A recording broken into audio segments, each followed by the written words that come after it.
Samantha from Jessima Tutorials here, and today I'm going to show you how to create a faux agate with polymer clay using a easy technique. Now, to start off with, you're going to need to colour your own translucent if you don't have already pre-coloured translucent polymer clay. So that's what I've got over here. I am going to be using Primo translucent, and these pieces were rolled out to about 2 millimeters thick. And what I've got on top of them are alcohol inks. And let me just bring those over.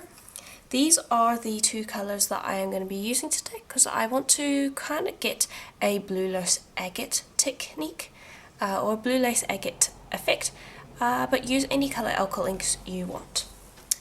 And what I've done is I've done one drop, hold on, let me start over here. Yes, one drop of amethyst over here, then one drop of amethyst and one drop of indigo, one drop of indigo, 2 drops of amethyst, 1 drop of indigo and 3 drops of amethyst.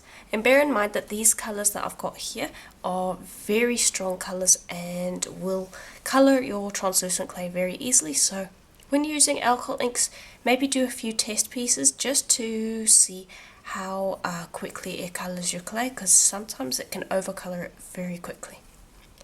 And all I'm going to do is I'm just going to take all of those colours and I'm going to mix those together separately, creating 4 different colours, and they should come out with a very soft bluish purple, almost like a lavender colour. And there we go, that's how they should look all mixed up. And you can see that the ink really did colour them quite well. The indigo ink especially is very, very strong. More strong than alcohol inks usually are. Now, what I'm going to do is I'm going to put the one that just has the amethyst to the side, and then the other 3 colours I am going to break roughly in half, and I'm going to keep half of them just as they are, and then the other half I'm going to mix with a little bit of white, and just a smidget. There's no specific colour recipes here, it's just getting a couple colours that you're happy with. But yeah, just a little bit. If I was going to take a guess, I would say it's about 8 parts of the translucent colour to 1 part of the white. Alright, and then you're going to mix those up as well. Alright, and there we go. Here are the 3 colours mixed with white, and then here are the colours that were mixed with the alcohol ink and have no white in them. I've then gone and taken them, and they're all rolled out to 1 millimeter thick now, which is how thick I want my stripes to be in the agate when I stack them. One thing that we need to do before stacking them is to apply some layers of white acrylic paint. And so I'm just going to take that, and it will probably be easiest to just apply it directly to the clay actually. Just pop a little bit down, and this is going to create some extra veins later on. Right, then just take your brush and just apply it in a general coat. It does not need to be perfectly smooth or anything like that, just a general coat like so will work. And you can use any colour of acrylic paint. I would recommend a lighter colour just because it shows up better, but feel free to mess with the colour if you want. You don't have to just use plain white. Then allow those to dry completely before moving on to the next step. Okay, and there we go. They should be completely dry. Now we're going to stack them at random, and I think I'm going to start with the purple one, and I'm just going to pop that down over here. And yeah, just stack them at random. It does not really matter how you stack them. And just pop them on top of each other. It also doesn't matter if they're all lined up with each other. That's perfectly fine as well. Okay, and there we go. That should just about do. I'm then going to just take that off to the side and clean the tile because there is a bit of paint left. go. I'm just going to bring this over again, and I'm going to cut it in half. Just let me pop that there. Okay, I'm going to just cut that in half roughly, and you can see there how that is looking.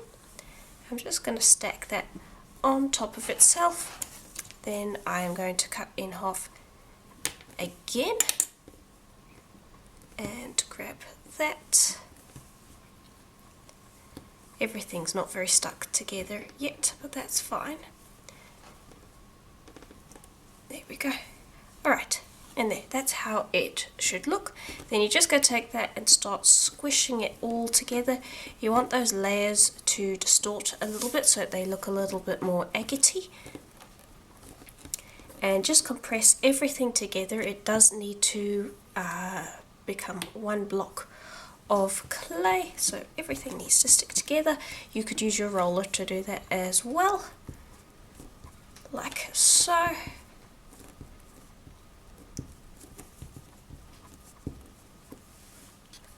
Okay, and there we go. Then another thing that I want to do is I'm actually going to take a little piercing pin, and I want to create a bit of distortion in the layers. And so I'm just going to add some holes like so at random going through the whole way. And you could use a thinner piercing tool. You can skip this if you want, but I want it to kind of look lacy, so I don't want all of the layers to look perfect. And then I'm going to go through the other way as well, because this is going to be pushing the layers one way, and by flipping this over and then repeating the same thing on the other side, you're going to have streaks going a different way. Okay, and there we go. Then you're just going to take that and you're going to compress that down again so that those holes close up and they just leave marks on the inside of your piece. You don't want any of those to actually still be open.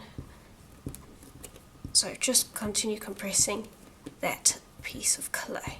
And then we're going to cut our earrings from it. Alright, and I should be able to get 4 earrings from this. So the first thing I'm going to do is I am going to trim the sides because they're going to be a little scruffy at the moment. There you can see how that looks. So just go around and trim all of the sides and put those scraps to the side. We'll use those a little later. For now, I just want to get that cleaned up a bit. Alright, and then you're going to take this and you're going to cut it in 4. Like so. Alright, and each of these little pillars is going to be a earring. And there you can see how that looks. You can see we have some of these scrapes and bumps. But what you're going to do is you're going to take that and you're going to start moulding it into a drop shape. And this is going to distort things. We're going to end up sanding later on, so don't worry about things getting distorted, that's perfectly fine. Right now I actually want to just make sure everything is pressed together. And the top of the piece is going to be kind of thin, whereas the bottom's going to be a little bit more tapered. But the whole point of this also is to make it look like it's been cut from stone, so don't make it even. You want to make this as kind of nuggety, I guess is the best word that I can come up with right now. That's the word that I'm looking for, I think. But you're just going to take it like that, and that's really all you want to do. You can go a little more, a little less, it's up to you. This little spot up here with the paint is going to get sanded. All of this is going to get sanded, so don't worry about that. The only thing I would do is if things look a little too straight, you can always take it and fuss a little bit to kind of distort those layers out. Alright, and I'm going to pop that to the side, and I'm going to make another one, and then I can adjust that if I need. Okay, and then once I've done that, I am actually going to take a blade, and I'm just going to shave away any areas where I see bumps, like especially the bottom here, the area where those piercing holes were. Looks a little bumpy because I want to save myself some sanding time, and I'm actually going to do that for the paint along the top as well. And by doing this, you're going to be nicking the surface and cutting things away in an uneven manner, and that can lend to a more distorted effect as well, taking those somewhat straight lines and just making them a little less artificial. And I will just repeat the same with the other one, and then I'm going to need to roll it again to smooth it out, or you could even leave this kind of jagged effect. It just means that you won't be able to sand it very easily. But I'm just going to go throughout it, and areas where I feel like that's a little too straight for my liking, or I don't really like the smudge or colour that I've got going on there, you can just take the blade and just trim it up a little bit. Don't be afraid to mess with it that way. Okay, and here is how they've ended up looking. Then you can just use your finger to very gently smooth the surface, and that can get rid of a lot of the fingerprints, but this is going to need to get sanded to really remove all of those prints and to bring out the shine, because there is going to be some smears on the surface. Even if you have cleaned it off, this process of molding it into kind of a shape does result in that, so definitely be prepared to sand it later on. But I'm going to put those to the side. Those will get used, or they'll get baked in a second. For now, I am going to actually bring over a little mold, and this is just a cowrie shell mold. And I'm going to grab one of those offcuts from before, and I'm going to use that to fill the mold.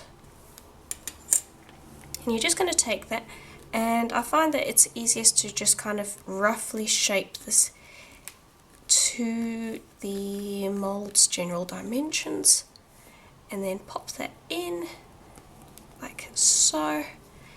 And I'm trying so that I don't have too much extra clay. It's always good to have the right amount of clay in your mold, because then you don't have to worry about slicing off the top and potentially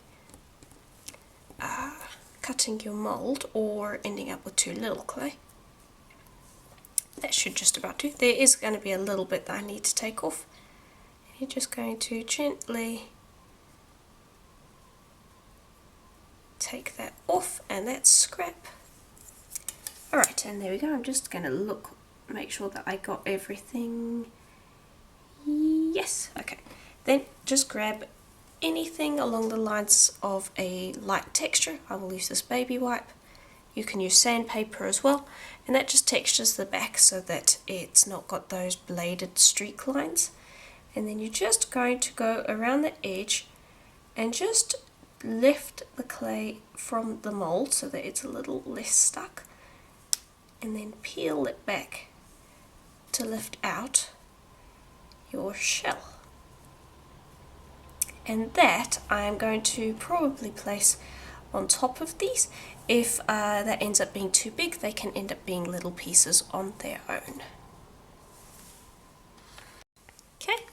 Then I'm just going to pop those onto a piece of plain printing paper so that they don't get any shiny spots.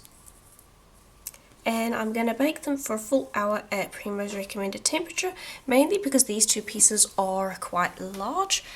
These pieces over here you'd only need to bake for about 40 minutes. These ones though I am going to bake for the full hour to make sure that they are completely baked and hard, and then we'll be able to make our earrings. Okay, and here it is out of the oven. Now, You can see that the clay has changed colour significantly, and that is something to bear in mind when you are using alcohol inks to colour translucent clay. There will be a significant colour shift, so that's why I suggest making little test pieces before actually making a piece. Another thing just to note is that I have given this a sand with a 400 grit sandpaper, the wet type that you sand with water in the sink to get rid of the fingerprints, and that's why it's got a matte finish. And from there I will then use polishing papers to bring it up to a nice high shine. But you are going to want to use some good strong wet sandpaper to get most of the prints off. Alright, and with the polishing papers you could do much the same, just that they don't really remove all that much in the way of material. It's just to bring it up to a polish. But everything I'm doing now, you can imagine doing this with the wet sandpaper. I would recommend doing it by the sink and just continually dipping water in, and you're just going to sand like that until you can't feel any bumps or divots in the piece anymore. Then you're going to bring it over and sand it with the polishing papers. And I'll start with the 400 grit polishing paper, which is what I'm using right now, and then I will go up through the grits all the way up until the 8000 grit, which should bring it to a nice high shine. And then from there we'll be able to polish it. And don't forget to do the top and bottom of the piece as well. Okay, and here is how it should look. And you can see it's already got a really nice sheen to it. And from there I am going to bring over a rotary tool with a little cotton buffing wheel, and that I'm going to use to bring it up to a glossy sheen. You could also polish it with some varnish if you wanted to, but I find that a natural buff works better when trying to imitate something stone-like.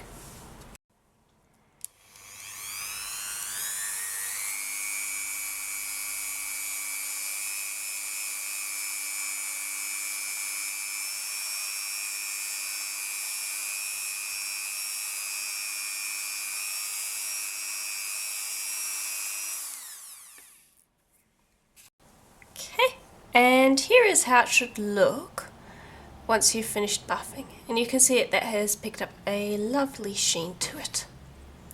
And then from there you can either drill a hole through the side, or you can grab something such as this eye pin. Let me just grab that, and I'm actually going to pop that into the top of the piece.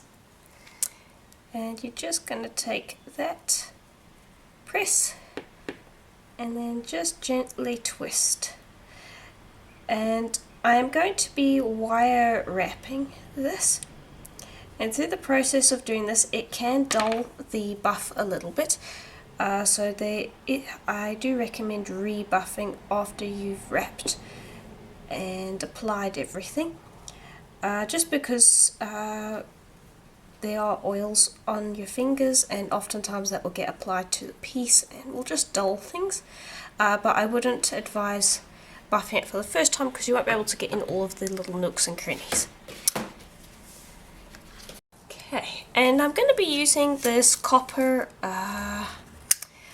wire, and this is what it's called. I got it from Fire Mountain Gems and Beads. It is the 22 gauge wire. And I've already cut a length over here, and what I'm going to do is I'm going to start by creating a spiral. So let me just grab that, put that to the side for the moment. Also, you could completely skip this step if you want to, but I thought it'd be nice to add a little bit of a wrap to it. But anyway, you'll just create a loop like so, and then use some flat nose pliers to continue wrapping that loop around like so. And it's completely up to you how big of a loop you want.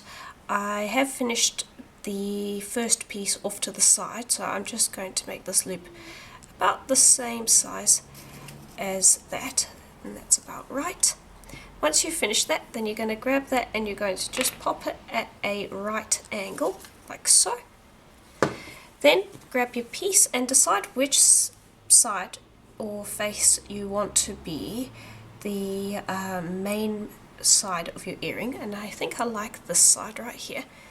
And then I'm just going to apply this and just press it down with my thumb into the correct spot, and this can be a bit fiddly, but there, just press it, bend this wire down, and then wrap that around the eye pin that's already been in place, like so. Okay, and then you can readjust as needed, but that should be okay. And then just grab some pliers, there we go, and trim that tail. Okay, and you can see that there's a little piece sticking out there. Make sure that you tuck that in so that that doesn't end up catching on clothes or anything like that. You just tuck it right under the spiral that's already been made, and then you can readjust anything that you feel needs to be adjusted, like so. And there we go. That's what I've chosen to do to just kind of give the piece a little bit more decoration. And I chose copper because the amethyst purple colours kind of came out looking a little coppery, and so I thought this would look nice and kind of bring that colour out a little. And here's the other one that I made. And now at this point I'm going to just give this a very quick rebuff just to shine it up wherever my fingers may have been pressing a little hard against the surface, and applied oils, and then we can assemble. Okay, then I've got these little ear wires, and I'm just going to open up the loop at the base and attach them to my piece. Now, as far as those little cowrie shells that I made, I've decided that I'm not going to use those. I'm not really happy with how they came out. I'll show them in a moment. But I find them a little, they're a little dark, and I don't feel like I can see the shape very well. And is this one supposed to go? There we go. And I just am not completely happy with them, so I'm going to pop them into my scrap box, and maybe they'll become part of a project later on. They feel like they should be part of a bigger thing, and this I wasn't going to combine with it because it's already quite big. So if you're wondering where those are, that's why they're not here right now. There we go. Alright, and you can see they turned out quite nicely. I'm very happy with that. And these are the pieces over here. They could be finished off, but you can't sand them, so they need to be varnished, and I'm just not crazy about them, so they're going to be off to the side. These ones, however, I'm very happy with how they turned out. But yeah, that is pretty much it for today's tutorial. Let me know what you thought in the comments below. I'm actually quite happy with how they turned out. Bear in mind that this technique can be used in a variety of different ways. You don't have to make this kind of large stone slab piece. You could take the cane essentially that we made with this, and you could cut out pieces and then form it into a slab and cut out shapes from that. You could do that, or if you like the kind of stone slab-ish effect that we've got going on here, you can also use this with different stones. Turquoise is one that comes to mind. But yeah, if you have any questions, please do leave them in the comments below, and I'll answer them as soon as possible. And if you like the video, please do consider leaving a like and subscribing, as I do videos like this just about every single day, and it helps the channel out. Another way to support the channel is to check out my Patreon, or to become a member of the channel. There is a join button just below this video. Both memberships are a way to support the channel, while also getting exclusive videos that I don't post publicly on YouTube. Another way to support the channel is to check out my Etsy store, where I sell things such as the mold that I used today, along with a bunch of other polymer clay related tools and supplies. But yeah, that is just about it. I do hope that you enjoyed, and I will see you in the next video. Bye for now.